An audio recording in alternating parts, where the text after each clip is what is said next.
South Sydney Rabbitohs 40 defeat St George Illawarra 0. They were so brave last week in defeat against the Warriors, the Dragons, and you just were somewhat concerned, or Scopey would have been concerned, about how much that took out of them. With those players being taken out. Yeah. They were. Yeah, you're right. They were brave, and I was sort of rooting for them last week too. Yeah. When Hamish Stewart and Development went down early, and then Hame Saleh a little bit after. But they'll be really disappointed with that. Like, despite where they're at the moment, Flano said it himself after. Rabbitohs have got a whole heap on the sideline as well, and have been dealing with a number of troops that have been out. So that was disappointing. It was a pretty good contest there for a little bit at the start, and then the Rabbitohs just really kicked away. A couple of really good, a couple of young guys that Wayne's debuted this year or given more time, and they're looking really good. We've got some of the stats from some of the players out there. What about Jye Gray? Oh, well, just on him, right? We'll hear from him. On Jye Gray, I'm pretty certain this is right.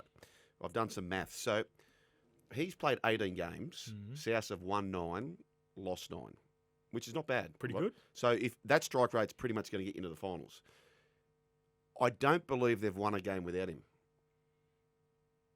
Say that again. I don't believe South have won a game this year. Oh, without him. So when he's him. not in the top, gotcha. Yeah. I mean, South fans, you'll know this, and I could be wrong. Yeah. But I had a quick glance, and I don't think they have won a game without him. But it would make sense, right, with the wins that they're on. If he's got 9 of them. Yep. So or is that 9 over his career? So he won a couple last year. No, I think so it's 9. I think it's this year. So so gotcha. I think he's got 9 and 9 losses. That's 18 games. I think the team's got 9 and 15 losses. Yeah, okay. So therefore, the games he hasn't played, they've lost all 6. But I need to double check that, fact check that. Speaking of Jye Gray, here's what he had to say about the belief that Wayne Bennett instills into the great men. He's awesome. He just instills belief in us, and he backs us no matter what. We had a couple of losses there, and he hasn't changed his whole how he approaches the game. He's still cool. He's calm, and no matter how we go, he'll be there for us, and we know that, and we want to win for him because he just puts a belief in us, and he believes in us. Yeah. Okay, so we've seen enough now that Jye Gray is the fullback for South next year, isn't he? I think so. Yeah. It's going to be. I'm trying to. It's the hard part about it is trying to figure out all the other positions because they've got. Like, if you look at it, so just say if Jye Gray does go fullback, you've got to move Latrell to either left centre or 5'8", right? Probably. Yeah. Most likely left centre. Yep. But, like, when you factor in Campbell Graham, Jack White, Alex Johnston, Tyrone Munro, Isaiah Tass, Cody Walker, Jamie Humphreys, the young fellow who just made his... Ashton Ward. Ashton Ward's been good the last couple of weeks. It's a tough decision for Wayne, and you'd rather have that than what he's had at the moment, of right? Course. With all the injuries that he's had. I, for a long time, because I see him at the coast all the time. He plays at the golf course that I play at, Jye Gray. And he's one of those guys, sometimes where they might look smaller or bigger, but then you see him, mate, he is small, like he is tiny. Yeah. And he is so wholehearted. And I reckon last week, I said to myself, I said, you know what? He deserves it. Like the way the game's going, you look at the forward packs of the team that they had. At one point, their starting front row was Keon Kolomantangi and the Hectic Cheese. Yep. Their lock was Jamie Humphreys. Wow. And their back row was Jacob Host and Jai Arrow, who aren't huge either. And then they had Mamozolis in the middle. The game's going to the small ball. You've got to be mobile. You've got to be fit. You've got to low center of gravity. So maybe in years past, a guy like Jye Gray, you look at and go, is he going to get roughed up by these big boys? I reckon in a couple of years, unless you're an outlier like Payne Haas or Tino Fasul-Malaawi and these big, you've got to be powerful, fast to be a big guy. I think guys like David Clemmer. Yep. And the big pack that they're playing against. Blake Laurie's another one. Yep. I think in a couple of years, those guys, not to say that they won't be in the game at all, but I don't think they're going to play as many games. No. I think the league's moving towards smaller, more robust forwards. Yeah, I think you could be right. And on Clemmer too, like to be fair to Clemmer, played just about the whole game. He's been awesome for him too. He's been awesome. It's just the way the game's going. They should. That's okay. my point with it. Not a crack. No, of course. at all. No, I didn't read it that way.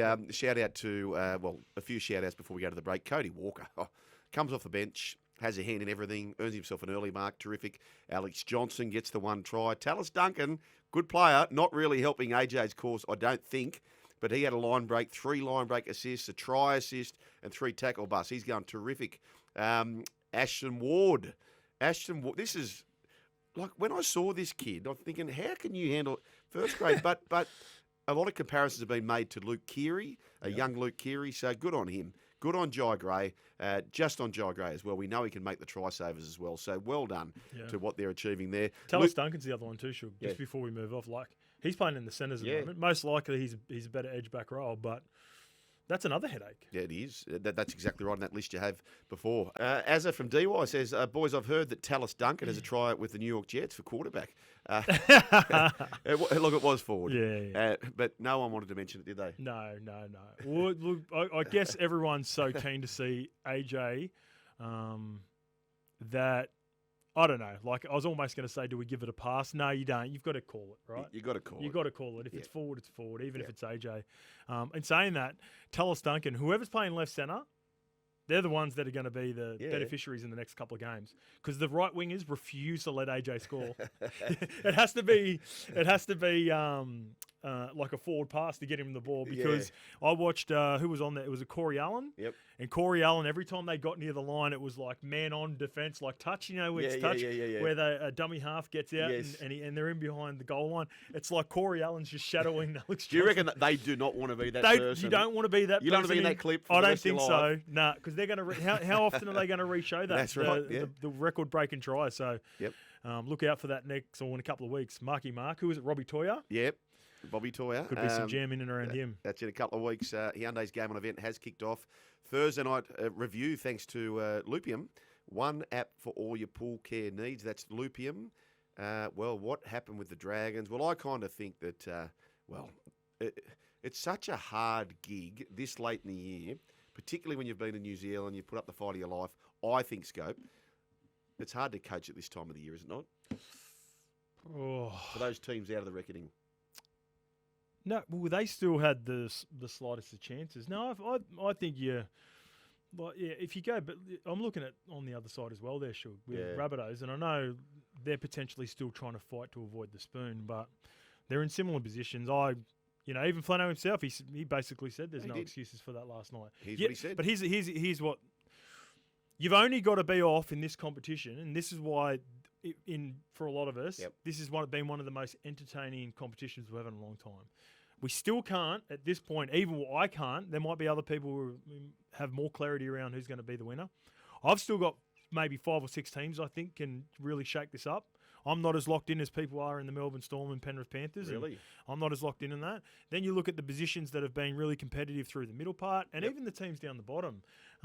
So you've only got to be 5% off, Shug. Yeah, that's right. And you can get your pants pulled down, and that's what happened to the Dragons last night. Okay. I want to throw this. We'll go to Flano's quotes in a second. I want to ask you this because King-Tongia is going to be a good player. There's no doubt about that. But I've had major concerns defensively for a long time. Yep.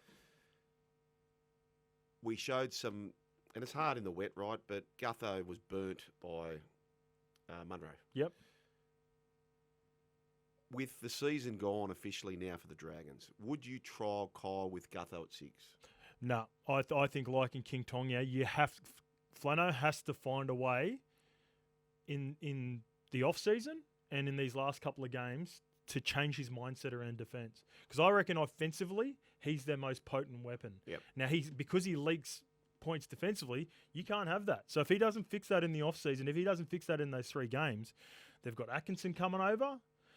He's going to provide an option as well next year, and that will provide competition. But I believe, like in King-Tongia, has probably got more upside than anyone that they've got currently with Kyle and Lockie Ilias. Yep. And I believe there's a chat of another youngster there. Like, he's too talented offensively, but Flano has to just go, mate, I'd be sitting and watching so much video with him and watching video of good defensive halves and going, you need to get this right. Otherwise, you won't be playing first grade. Yeah, well, that's the problem. What does Flano have to say about the loss and the injury toll? Well, look, I could use that as an excuse, and you're right on some of it, but South had a shorter turnaround than us. They've got injuries. So, we're not tossing up any excuses. If I start tossing up excuses, I'll become one of the weak ones. The opposition didn't give us a chance to breathe, and they were outstanding with the football, and we were the opposite. We turned the ball over, didn't play it properly, knock-ons, all that type of stuff, and then, that led to missed tackles. Fatigue led to missed tackles. So, The opposition were very good, and we played them into that part. I looked at South at the end. They looked fresh. They were on the front foot, and, so they should be. And we were out on our feet. Yep, that's exactly right. 40 blot. Did not see that coming. I tipped South, but I certainly not see that coming. Yeah, and to Flano's point there, it was a good contest for about 20 minutes as well. Like there was back and forth. Rabbitohs didn't make an error until about the 60-minute mark. Yeah, right. With Lachlan Hubner. So I think they only made 2 or 3 in total. They were near perfect, and it's not like they were just tucking it under their wing and going forward. Yeah. They had good shape through the middle. Like Cheese was distributing through the middle. I think the player who's going to be a victim of his versatility is going to be Jamie Humphries next year, because I reckon Jamie Humphries is a cherry ripe 14. Yep. He's going to and because of the injuries that Cam Murray's had recently, He can play 9. He can play 9. Yep, 7, 13. He started on the left edge playing 5'8". Cody Walker come on at about the 25-minute mark. He went and played in the middle with no rest. Yep. And then Cody got a spell in the last 10 because he's obviously been carrying Yep. something. Goes back out there, got a great temperament, never looks flustered, and I think it's going to be really beneficial for Cam Murray in particular, because I think you got a couple of maybe he just bides his time for one more season. Cody, I can't imagine whether he how many seasons he's got left already. He's about 35. He's a I late just bloomer. realised you've said 5 times scope. You've third person yourself. Now that I've seen it, I can't unsee it. I have. No, you got me. I was like, I'm talking about South. So yeah, Cody Walker. Yep. I think I think Jamie Humphries. I love him as a player. Yep. I think he's going to be an option for him off the bench. Give Cam Murray a bit of a spell, or even they play that small ball like they did last night with like I said, with Cheese, Keon, and then you can play like Jamie Humphries or Cam Murray through the middle.